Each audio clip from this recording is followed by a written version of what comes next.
तो बेटे जो अभी हमारा टॉपिक है चैप्टर नंबर 6 है फर्स्ट ईयर मैथ्स का सीक्वेंस इन सीरीज। तो बेटे सीक्वेंस इन सीरीज के हवाले से कुछ एमसीक्यूज की बात कर लेते हैं। तो उसमें ये बात याद रखिएगा, अगर कभी भी तीन नंबर्स आपको दिए जाएं ए कॉमा बी कॉमा सी अर्थमेटिक प्रोग्रेशन में, अगर कभी भी आपको तीन नंबर्स दिए जाएं ए बी सी और वो बोले आपसे कि तीन नंबर ए बी में है, तो जो बीच वाला नंबर बी होता है ना बेटे, वो बी होगा ए और सी का अर्थमेटिक मीन, और बी बराबर होगा ए प्लस सी डिवाइडेड बाय 2। तो ये तो सिंपल आपको अर्थमेटिक मीन का फॉर्मूला क्वेश्चन से पढ़ाया गया है। तो ए बी सी अगर अर्थमेटिक प्रोग्रेशन में है तो बी बराबर होगा ए प्लस सी अपॉन 2 के। अब बेटे ऐसे एमसीक्यू पेपर में पूछ लेता है कि आपको तीन अल्फाबेट के नाम चेंज कर देगा, बोलेगा एक्स वाई जेड और कहेगा एक्स वाई जेड अगर एपी में है तो जो वाई होगा वो अर्थमेटिक मीन बन जाएगा, और वाई अर्थमेटिक मीन किसके दरमियान बन जाएगा, तो x plus Z divided by 2 के। कभी एमसीक्यू आपसे ऐसे पूछ लेगा कि आपको तीन अल्फाबेट्स दे देगा पी क्यू आर के नाम से। तो अगर कभी आपको तीन अल्फाबेट्स वो पी क्यू आर के नाम से दे दे और आपसे कहे कि आप पी क्यू और आर, अगर ये तीन अल्फाबेट्स बेटे पी क्यू आर और आपसे क्वेश्चन में कहे कि ये P Q R A P में है, तो याद रखिएगा बेटे अगर P Q R A P में होंगे तो जो क्यू होगा वो अर्थमेटिक मीन होगा पी और आर के दरमियान, तो क्यू बराबर होगा P plus R divided by 2 के। क्लियर हो गई बात ये। अच्छा, एक एमसीक्यू मैं आपसे और डिस्कस कर रहा हूँ यहाँ पे, वो बड़ा इंपॉर्टेंट है, ध्यान से सुनिएगा।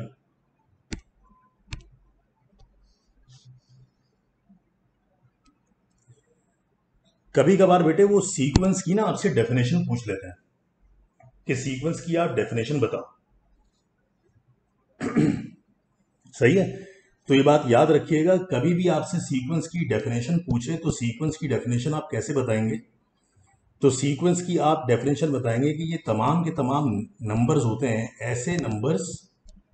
ऐसे नंबर जो कॉम्प्लेक्स भी हो सकते हैं एंड रियल भी हो सकते हैं। यानी तमाम के तमाम ऐसी नंबर्स की सीक्वेंस जो भी होगी वो कॉम्प्लेक्स नंबर मतलब आयोटा की फॉर्म में भी हो सकती है और रियल नंबर की फॉर्म में भी हो सकती है।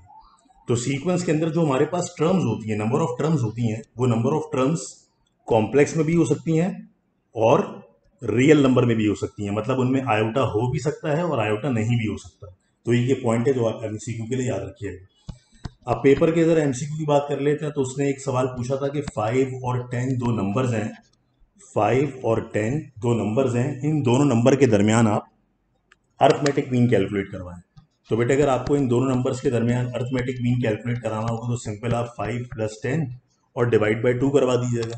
यानी 5 को आप ऐड करवाएंगे 10 में, 5 को ऐड करवाएंगे 10 में और डिवाइड बाई 2 करवा देंगे तो आंसर आपको मिल जाएगा 7.5। यानी दो नंबर के दरमियान जब भी आपको अर्थमेटिक मीन निकालना हो तो दो नंबर के दरमियान अर्थमेटिक मीन हमेशा दोनों का सम डिवाइडेड बाय 2 होता है। बिल्कुल इसी तरह बेटे अगर आपको दो नंबर दे दिए जाए, एक नंबर आपको दिया जाए स्क्वायर रूट 2 और दूसरा नंबर आपको दिया जाए 1 डिवाइडेड बाय स्क्वायर रूट 2 और आपसे कहा जाए कि इनके दरमियान आप ज्योमेट्रिक मीन कैलकुलेट करवाएं, तो ये बात याद रखना बेटे ज्योमेट्रिक मीन का फॉर्मूला होता है स्क्वायर रूट के अंदर a मल्टीप्लाई बाय b।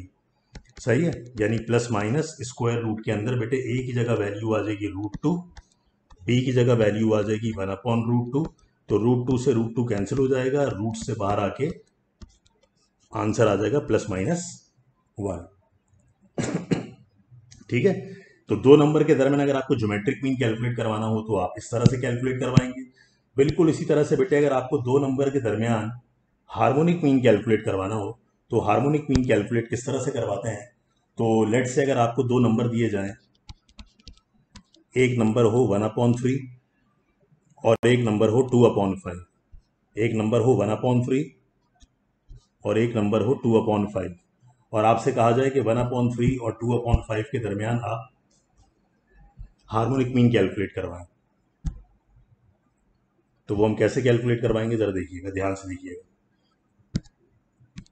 तो अब आपको एक वैल्यू दी गई है 1/3, सही है, और एक नंबर आपको दिया जा रहा है 2/5। तो बेटे ये बात याद रखिएगा कि जो नंबर आपको दिया जा रहा है 1/3 या 2/5, इसमें से आप पहली वैल्यू को ना ए का नाम दे दीजिएगा फर्स्ट वैल्यू को इसमें से आप चाहें तो ए का नाम दे दीजिए 1/3।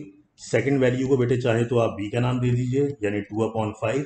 और इन दो नंबर के दरमियान जब हमें हार्मोनिक मीन कैलकुलेट करवाना होगा तो हार्मोनिक मीन बराबर हो जाएगा, इन दो नंबर के दरमियान बेटे हार्मोनिक मीन बराबर होता है, HM का फॉर्मूला लिख के बता रहा हूं, जरा देखिएगा। Harmonic mean is equal to, एक मिनट,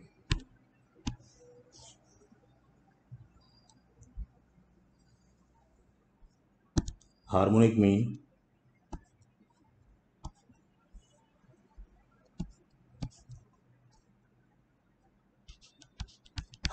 मीन बराबर होता है 2AB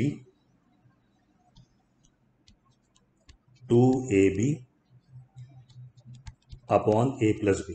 ठीक है बेटा, तो हार्मोनिक मीन बराबर होता है 2AB upon A plus B. अब आप यहाँ पर जब सारी वैल्यूज पुट करवाएंगे तो 2 वैसे ही लिख देंगे, A की जगह A की वैल्यू आ जाएगी 1/3, बेटे B की जगह B की वैल्यू आ जाएगी 2/5 और नीचे A प्लस बी का मतलब बन जाएगा 1/3 प्लस 2/5। ठीक है, अब जरा कैलकुलेटर से बेटे कैलकुलेट करवा लो उस पूरी वैल्यू को।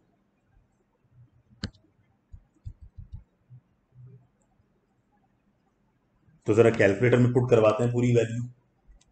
तो ऊपर वैल्यू 2, फिर ब्रैकेट में ऊपर वैल्यू आ गई 2, फिर ब्रैकेट में 1/3 ब्रैकेट क्लोज, फिर एक और ब्रैकेट लगाई, उसमें लिखा 2/5 ब्रैकेट क्लोज करवाई और डिवाइड में लिख दिया 1/3 प्लस 2/5। तो टोटल बेटे इसका जो आंसर है वो आ रहा है 4/11। ठीक है, तो हार्मोनिक मीन जब भी आपको कैलकुलेट करवाना हो दो नंबर के दरमियान तो हार्मोनिक मीन हमेशा इस तरह से कैलकुलेट करवाइएगा दो नंबर्स के दरमियान। क्लियर हो गई बात ये? ठीक है यहां तक?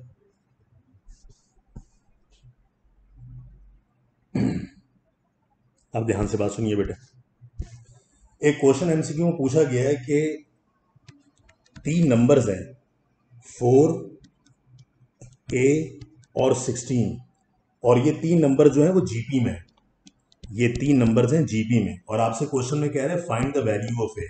आपको वैल्यू मालूम करनी है ए की।